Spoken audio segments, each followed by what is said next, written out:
जी जनाब, तो हमारी बातें किस पे चल रही थी कि कॉन्ट्रैक्ट होने के लिए क्या क्या शर्तें लगती हैं। तो 5 शर्तें थी जो हमें पूरी करनी। The parties to the contract have approved the contract, approve हुआ वो कॉन्ट्रैक्ट, ठीक है, चाहे राइटिंग में चाहे ओरली चाहे as per customary business practice, जैसे उनकी बिजनेस प्रैक्टिसेस चल रही हैं उसके मुताबिक, ठीक है ना, उनका कॉन्ट्रैक्ट हो गया हो। फिर the entity can identify each party rights regarding the goods or services to be transferred, और उनका राइट हो कि उन्होंने क्या करना है, गुड्स और सर्विसेज क्या देनी है, ट्रांसफर करनी है। फिर तीसरा, entity can identify the payment terms for the goods और सर्विसेज टू बी ट्रांसफर्ड, उसकी पेमेंट टर्म्स पता होनी चाहिए आपको। चौथी, the contract has a commercial substance, उसका कमर्शियल सब्सटेंस होना चाहिए। Risk, timing or amount of entity, future cash flow is expected to change as a result of the contract. फिर क्या है? It is probable that the entity will collect the consideration considering only the customer's ability and intention to pay the amount of consideration when it is due. जब due होगा तो क्या करना होगा? पे करना होगा। तो ये सारी शर्तें जो है क्या होनी चाहिए? पूरी होनी चाहिए। ये जब सारी शर्तें पूरी हो जाएंगी तो मुझे क्या कहेंगे कि ये एक कॉन्ट्रैक्ट। अच्छा, अब जरूर नहीं है हर सवाल में बताए, अगर सवाल साइलेंट है तो हमने यही कंसीडर करना है कि ये कॉन्ट्रैक्ट है। फिर ये पांचों शर्तें हमने नहीं ढूंढनी, जरूर नहीं है हर सवाल के अंदर मुझे ये पांचों शर्तें मिल रही हूं। ठीक होगी बात? कोई मसला? अच्छा, फिर क्या गया नेक्स्ट, क्या चीज है? एग्जांपल नंबर 2, एग्जांपल नंबर 2 पढ़ लेंगे। A shopkeeper agreed to deliver 10 computers to Vikas Enterprises within 3 months. 3 महीने के अंदर अंदर क्या करना है? 10 कंप्यूटर डिलीवर करने। As per the agreement, shopkeeper can cancel the contract any time before delivering the computer. Deliver करने से पहले वो कभी भी क्या कर सकता है? उसको कैंसिल आउट कर सकता है। In case of cancellation, shopkeeper is not required to pay any penalty to Vikas Enterprises. Does the contract exist? क्या पे कॉन्ट्रैक्ट एग्जिस्ट करता है? नहीं। हमने कहा था जब तक दोनों पार्टीज में से कोई एक पार्टी दूसरे पे केस ना कर सकती हो तो वो कॉन्ट्रैक्ट नहीं है। कम से कम एक पार्टी के पास से राइट हो गया वो दूसरे पे क्या कर सकती है? केस कर सकती है। ओके होगी बात? तो मसला,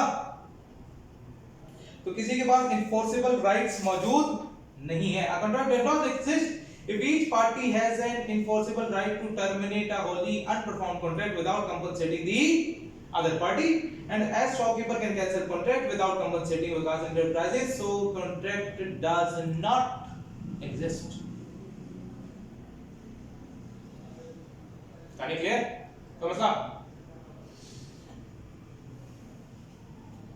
फिर क्या आ गया? Consideration received in advance from customer means contract liability. Advance from customer means contract liability.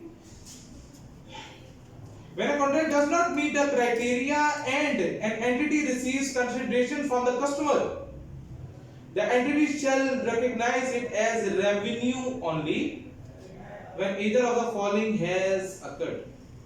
अगर दोनों से एक भी, इधर का मतलब क्या है? कोई एक शर्त भी पूरी हो गई तो क्या? The entity has no remaining obligation to transfer goods or services to the customer, and substantially all of the consideration promised by the customer has been received by the entity and is non-refundable. अगर हमने सारी services, सारी obligations पूरी कर दी हैं, ठीक है ना, तो हम उसको क्या कर सकते हैं? रिकॉग्नाइज कर सकते हैं।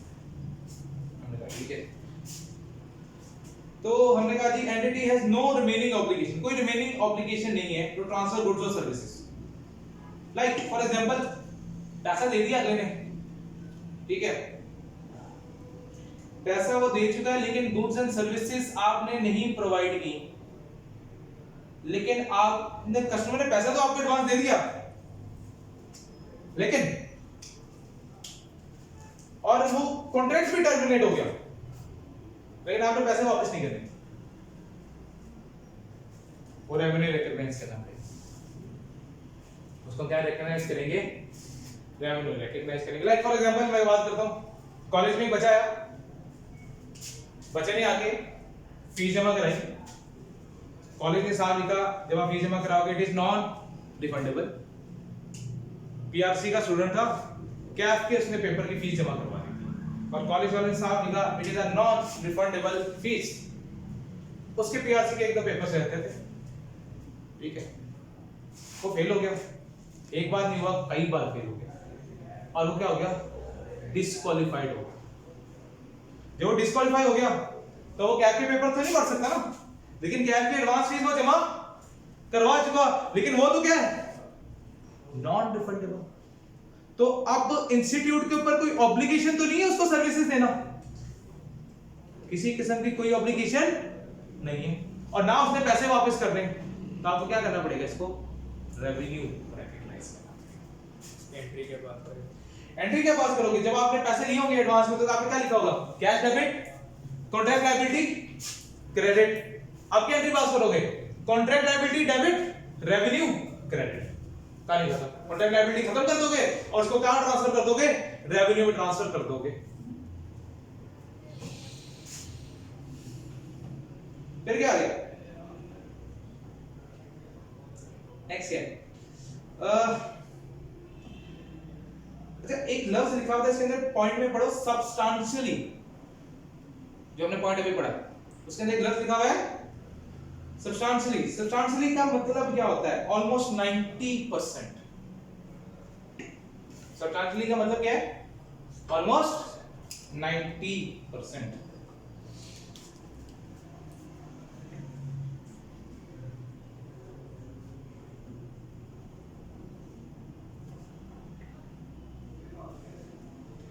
क्या है? The contract has been terminated and the consideration received from the customer is non-refundable। दोनों शर्तें हमने पढ़ ली थी। एक शर्त में मैंने क्या बताया कि भाई अगर मैंने टर्मिनेट हो गया, फॉर एग्जांपल मैंने एडवांस दिए पैसे एडवांस ले दिए, लेकिन एडवांस लेने के बाद कोई ऐसा वाकया हो गया जिसकी वजह से दोनों का आपस में क्या हो गया? कॉन्ट्रैक्ट खत्म हो गया। अब फीस क्या थी? Non refundable. Like for example इसमें बात कर लेते हैं, कॉलेज वालों ने फीस ली, कॉलेज वालों ने फीस ली, क्या थी फीस? Non refundable. और स्टूडेंट ने कोई कॉलेज का रूल तोड़ दिया, कॉलेज का कोई रूल ब्रेक कर दिया, जिसकी वजह से क्या कर दिया गया? कॉलेज से टर्मिनेट कर दिया गया, ठीक है, इनडिसिप्लिनरी रीजंस की वजह से उसको क्या कर दिया गया? कॉलेज से निकाल दिया गया। अब क्या हो गया? उन दोनों का कॉन्ट्रैक्ट आपस में क्या हो गया? टर्मिनेट हो गया। फीस तो क्या थी? नॉन रिफंडेबल, तो फीस तो वापस होनी ही नहीं थी, तो फिर अभी वो सर्विसेज बाकी थी, अभी वो हो सकता है क्लासेस ले रहा हो, लेकिन जैसे टर्मिनेट हो गया हमने पूरे के पूरे को क्या कर देना है? एज अ रेवेन्यू रिकॉग्नाइज कर देना जैसे टर्मिनेट होगा, ठीक है, क्योंकि हमने फीस तो रिफंड नहीं कर दी। बातें क्लियर? क्या कह रहे हैं? आगे पढ़ लेते हैं। Entity shall recognise the consideration received from the customer as a liability until one of the above events occur और until the criteria substantially met. या तो सब्सटेंशियली क्या हो जाए? मेट हो जाए क्राइटेरिया, या दोनों में से कोई बात बन जाए, ठीक है, जो एडवांस किया हुआ था, तो क्या होगा? In either case the liability shall be measured and the amount of consideration received from the customer will be recognized as revenue। Criteria कोई भी ऊपर से मीट हो गया तो हम उसको क्या कर देंगे? रेवेन्यू रिकॉग्नाइज कर देंगे, कॉन्ट्रैक्ट लायबिलिटी को क्या कर देंगे? खत्म कर देंगे। Like example number 3, Mr. Abbas agreed on 1st March 2007 to sell 5 cutting machines to Axiom Enterprises. Due to some deficiencies in drafting the agreement, each party rights cannot be identified. And on 31 March 2007, Mr. Abbas delivered the goods and these were accepted by Axiom Enterprises. After 10 days of delivery, at April 10, 2007, Axiom Enterprises made the full payment and the payment is non refundable, when should अवेस record the revenue, revenue कब record किया जाएगा, कब record करेंगे revenue? देखो, Mr. Vyas cannot identify each party's rights, so revenue recognition should be delayed until the entity's performance is completed or substantially completed. या तो substantially क्या होता है, complete हो जाए, या क्या होता है substantially complete होने का मतलब क्या है, 90% complete हो जाए। substantially का मतलब क्या है 90, या तो पूरी complete हो जाएगी ओके, या substantially complete हो जाएगी तो भी ओके, ठीक है। तो जब भी मेरी रेवेन्यू रिकॉग्निशन होगी, जैसे या तो मैं परफॉर्मेंस ऑब्लिगेशन पूरी कर दूं जो मैंने एडवांस किया हुआ था, या 90% कंप्लीट कर दूं, या टर्मिनेट हो जाए, तीनों सूरतों में क्या करेंगे ना, जहां पे क्या है पैसा नॉन रिफंडेबल है, हम उसको क्या कर देंगे, रेवेन्यू रिकॉग्नाइज कर देंगे। ओके होगी ना खाली, इसमें कोई मसला? अच्छा जी, तो बेसिकली मुझे रेवेन्यू रिकॉग्नाइज कब करना है, जैसे ही मेरी परफॉर्मेंस ऑब्लिगेशन पूरी हो गई या 90%, मेरी है दोनों। हम किसके पॉइंट ऑफ व्यू से देख रहे हैं, रेवेन्यू कौन रिकॉग्नाइज करता है, सेलर। तो हम यहाँ पे सारी कहानी किसके पॉइंट ऑफ व्यू से बात करेंगे, सेलर के पॉइंट ऑफ व्यू से बात करेंगे। सेलर ने जब 90% ऑब्लिगेशन पूरी कर दी या पूरी 100% ऑब्लिगेशन पूरी कर दी और पैसे क्या था नॉन रिफंडेबल, तो मैं क्या करूंगा, उसको रेवेन्यू रिकॉग्नाइज कर लूंगा। तो क्या लिखा हुआ है, mister Vyas can not identify each party rights, so revenue recognition should be delayed. Rights नहीं पता लग रहे, हमने कहा था पहली क्या शर्त होनी चाहिए, राइट्स पता होने चाहिए। जब तक राइट्स नहीं पता लग रहे दोनों के, तब तक हम रेवेन्यू रिकॉग्नाइज, इसका मतलब पहले दिन तो मैं रेवेन्यू रिकॉग्नाइज नहीं कर सकता, जिस दिन ये बात हुई। जब राइट्स हमारे आइडेंटिफाई होंगे तो मैं कर सकता हूं, या फिर क्या होना चाहिए, मेरी परफॉर्मेंस ऑब्लिगेशन पूरी होनी चाहिए, इधर एज अ फुल और सब्सटेंशियल, ठीक है। ऑल ऑफ द कंसिडरेशन यानी कि cash in the arrangement has been collected and is non refundable, जिस दिन पूरा कैश रिसीव हो जाएगा उस दिन हम क्या करेंगे, उसको रेवेन्यू रिकॉग्नाइज कर देंगे। So therefore, Mr. Vyas should recognize the revenue on April 10, 2007, as it is the date on which performance is completed and non-refundable payment is received. क्योंकि मुझे पैसे कब मिले, 10 को मिले, तो 10 को जब मुझे पैसे मिल गए और वो पैसे क्या थे, नॉन रिफंडेबल थे, तो मैंने उसी दिन उसको क्या कर दिया, रेवेन्यू रिकॉग्नाइज कर दिया। बातें समझ आ रही है, इसमें कोई मसला आनी है, क्लियर है सर? एक सवाल, हाँ, इनका कॉन्ट्रैक्ट हुआ था ये तो मार्च को, हाँ, ठीक है। अगर ये लाइन ना होती कि इनको राइट्स नहीं, इनको राइट्स पता है, हाँ। ये लाइन होती कि राइट्स पता है, तब कब करें? तो फिर फर्स्ट मार्च को किया जाता रेवेन्यू रिकॉग्नाइज, जिस दिन कॉन्ट्रैक्ट हुआ उसी दिन रेवेन्यू रिकॉग्नाइज कर लेते, ठीक है। और कोई परफॉर्मेंस ऑब्लिगेशन होती तो उसको तोड़ तोड़ के करते, ठीक है ना। परफॉर्मेंस ऑब्लिगेशन जो होती है उसको तोड़ तोड़ के किया जाएगा, क्योंकि अभी राइट्स नहीं पता, ठीक है। मेन चीज क्या है, राइट्स पता होने चाहिए दोनों। उधर जाओ ना, पहले रेवेन्यू रिकॉग्निशन वाले 5 पॉइंट पे, तो उसमें एक बात आएगी, तो रेवेन्यू रिकॉग्नाइज कब करना है, उसके लिए वो पहले 5 स्टेप्स हैं, उनको फॉलो करना है, ठीक होगी ना भाई।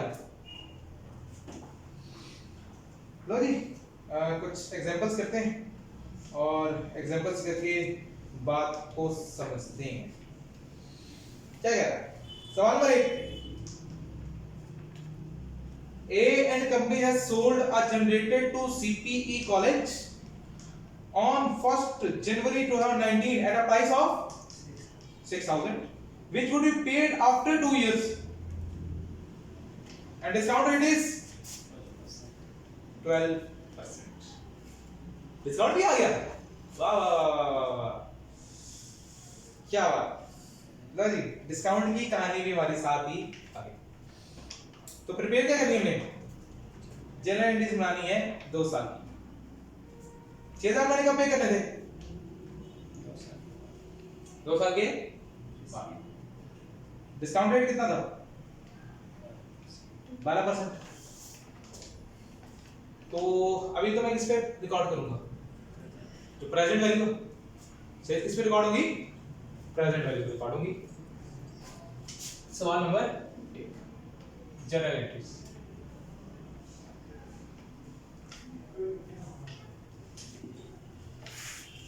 डेबिट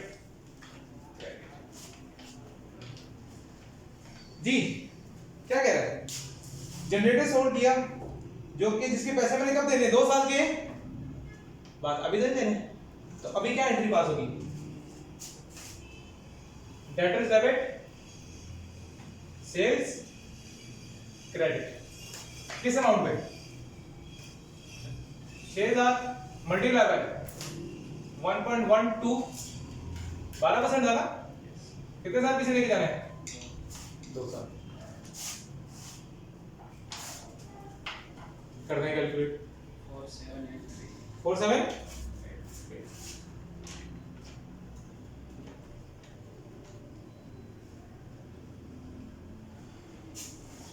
फिर ये कब एंट्री पास होगी? कब मैंने खरीदा था? 1/1/19। तो अभी तक मेरा रेवेन्यू इतना ही रिकॉग्नाइज हुआ, ठीक। फिर उसके बाद नेक्स्ट क्या हुआ? 12% का क्या दे रहा था? इंटरेस्ट रेट अप्लाई हो रहा था। तो क्या कमा रहे थे? इंटरेस्ट इनकम कमा रहे थे। तो लगाओ जरा इसके ऊपर 12% का इंटरेस्ट। 31/12 क्या एंट्री पास करोगे? ये भी रिसीवेबल है अभी तक, तो ये भी क्या आ जाएगा? Debit debit interest income credit. कितने से? 4783 का 12% पूरे साल का इंटरेस्ट लगेगा इसके ऊपर। कितना है? 574।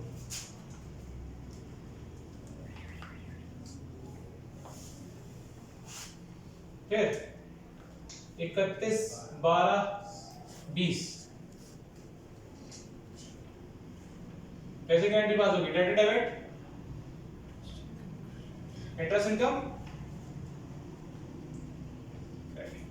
अच्छा, तरीका तो क्या होना चाहिए था मेन, कि पहले क्या करते? इन दोनों को ऐड करते और इसके ऊपर क्या लगाते? 12% लगाते। दोनों को ऐड करो, लगाओ 12% कितना आ रहा है?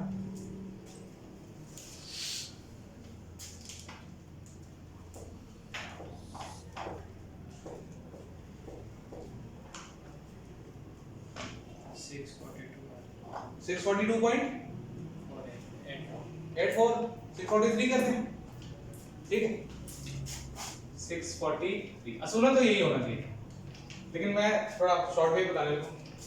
हमने पिछले साल का इंटरेस्ट कैलकुलेट कर दी और पूरे साल का इंटरेस्ट कैलकुलेट हुआ था, तो महीनों की कैलकुलेशन तो नहीं थी। जब मंथ्स की कैलकुलेशन के फिर नहीं कर सकते। अगर पूरे साल की कैलकुलेशन फिर परफॉर्म करोगे, करो जरा 574 into 1.12 574 into 1.12 आ गया? एग्जैक्ट आ गया। पेपर में आपको पूरा स्केड्यूल बनाने की जरूरत नहीं, उसका स्केड्यूल का टाइम बचेगा तुम्हारा। और स्केड्यूल बनाओगे, स्केड्यूल बनाने में टाइम लगेगा, ये क्विक टू क्विक। वो यहां पे दोगे ना वर्किंग, तो वर्किंग यही दोगे 574 into 1.12 ये वर्किंग दे दो, कोई मसला नहीं है। इसको वो निगेट ही करेगा इस वर्किंग, ये वर्किंग अलाउड है, क्योंकि आप वर्किंग में यही तो आपका एक है कि वर्किंग में वो ये नहीं कर रहा कि वर्किंग किस तरीके से करनी है। मेन पेज आपको फॉर्मेट के मुताबिक चलना पड़ेगा। वर्किंग में आपको जरूरी नहीं है कि आपने फॉर्मेट के हिसाब से चलना है, उसमें फॉर्मेटिंग को आप अपने तरीके से कर सकते हो, ये अलाउड है। ठीक होगी ना गाली? वरना दूसरा तरीका क्या था? दूसरा तरीका यह था कि ओपनिंग बैलेंस क्या लेते हैं 4783, फिर उसके पे क्या लगाते हैं? इंटरेस्ट अप्लाई करते हैं, interest at the rate of 12%, जो क्या था 574। फिर आती कैरिंग अमाउंट, कितनी आती? 7535। फिर उसके ऊपर क्या लगाते हैं? Interest at the rate of 12%, वो आता 643। और फिर ऐड करते हैं तो फिर आपका टोटल कितना आता? 6000 आता। ये भी तरीका एक्सेप्टेबल है, ये भी तरीका एक्सेप्टेबल। तो ये जरा ज्यादा क्विक टू है, इसमें आपका थोड़ा टाइम सेव हो जाएगा, क्योंकि FL2 में सबसे ज्यादा मसला वही है टाइम मैनेजमेंट। तो टाइम मैनेजमेंट आप इस तरीके से पूरी कर सकते हो इस वर्किंग। क्लियर होगी बात? कोई मसला? फिर हमने क्या किया, आखिरी दिन 2 साल बाद आके मैंने पे भी कर दिया। पे करने की entry cash debit debtor credit कितने से 6000।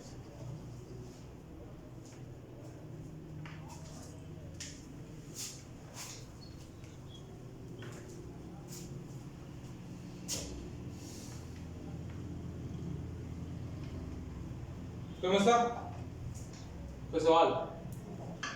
क्लियर है ना? सवाल नंबर 2 क्या कह रहा है?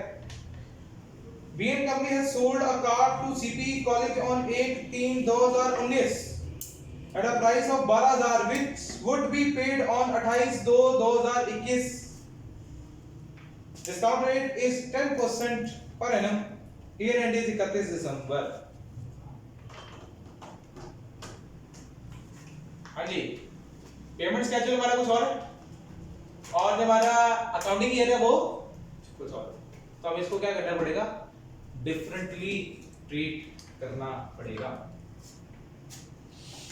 कार किसी सेल हुई? क्वेश्चन नंबर 2 कर लेते हैं।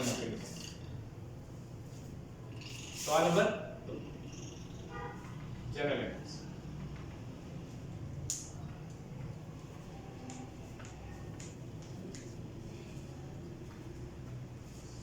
हाँ जी, जनरल एंट्रीज में क्या आ गया, हमने कब बेची 1/3/2019 को, 1/3/2019 कितने की बेची, ये तो कैलकुलेशन हमें करनी पड़ेगी, क्योंकि पेमेंट में कब कर रहा हूं 2 साल के बाद। तो 2 साल के बाद अगर पेमेंट कर रहा हूं तो आज उसकी मुझे क्या निकालनी पड़ेगी, प्रेजेंट वैल्यू कैलकुलेट करनी पड़ेगी।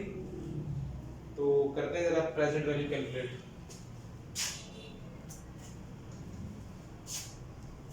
डेटर डेबिट सेल्स क्रेडिट 10,000 का था 12,000 10% रेट होगा फिर ऐसे ही इंटू 1.1 रेज़ टू पावर 2 साल पहले 2 साल पीछे लेके जाना है। तो ये पेमेंट में 2 साल के बाद करने लगा हूं। कब करने लगा हूं 28 फरवरी 21 को। तो पूरे 2 साल बनते बताएं जी। 9917.39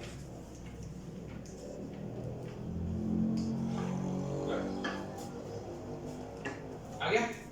फिर क्या करें, इंटरेस्ट चार्ज करें साल के आखिरी दिन।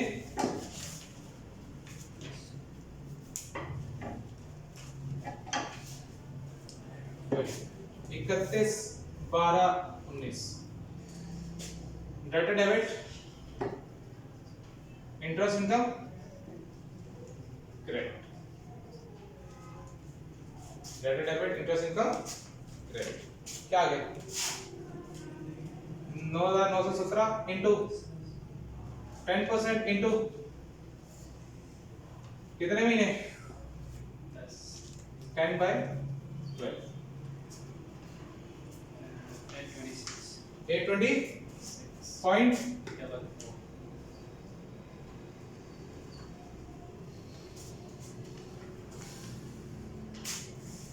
ऑपरेटिंग बैलेंस कितना था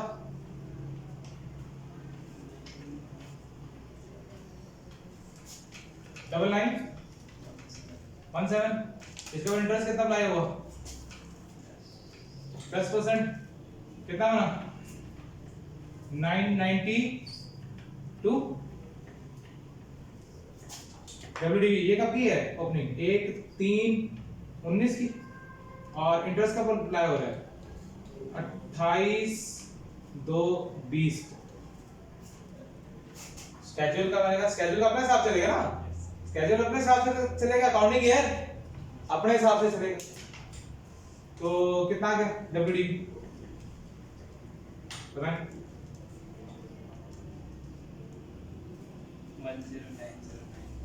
10909 फिर 28 2 21 interest at the rate of 10%, 1091 बराबर। ये 992 आया, इसके दो हिस्से किए 10/12 और 2/12। 10/12 किया तो कितना आया 826 और 2/12 किया तो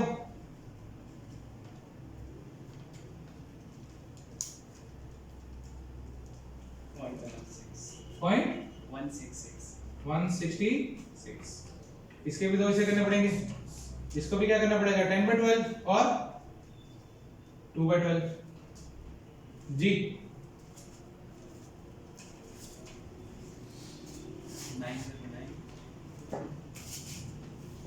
909 182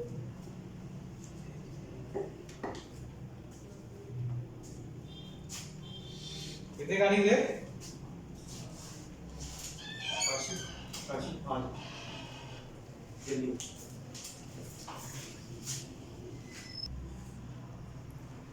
ये होगी ना सारी। ये मैंने कब रिकॉग्नाइज करना है, इसकी रिकॉग्निशन डेट क्या थी 31/12/19। इसकी रिकॉग्निशन डेट क्या है 28/2/20। अच्छा 29 कर लो, याद आया तो 29 का महीना होता है, ठीक है। ये कब रिकॉग्नाइज होगा 31/12/20 को, और ये कब रिकॉग्नाइज होगा 28/2/21।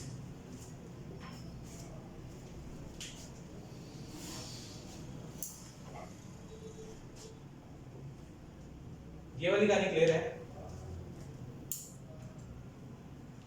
तो बेसिकली अगर मैं देखूं तो ये जो ये वाला है, इसको मुझे अलग अलग डेट पे रिकॉग्नाइज करने की जरूरत है। ये वैसे ही बता रहा हूं रिकॉग्नाइज होता कब, क्या मुझे इसको अलग अलग डेट पे रिकॉग्नाइज करने की जरूरत है? इंटरेस्ट नहीं की बारी साल के एंड पे कर दूं, तो मैं इन दोनों की जगह इन दोनों को क्लब करके इस डेट को रिकॉग्नाइज कर दूं। मुझे बार तो क्या एंट्रीज को बार-बार पास करने की जरूरत नहीं। तो बताओ कितना है 1075। तो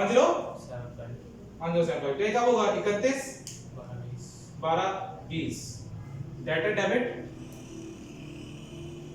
इंटरेस्ट इनकम क्रेडिट कितने से 1075 और फिर 28/2/21 क्योंकि 28/2/21 तक मेरी कहानी खत्म हो जाएगी, तो आखिरी वाला तब रिकॉग्नाइज कर दो data debit interest income credit कितने पे 180।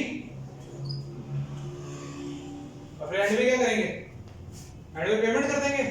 पेमेंट कितनी आएगी 28/2/21 को कैश डेबिट डेटर क्रेडिट। तो पेमेंट हमें मिल जाएगी कितनी 12,000।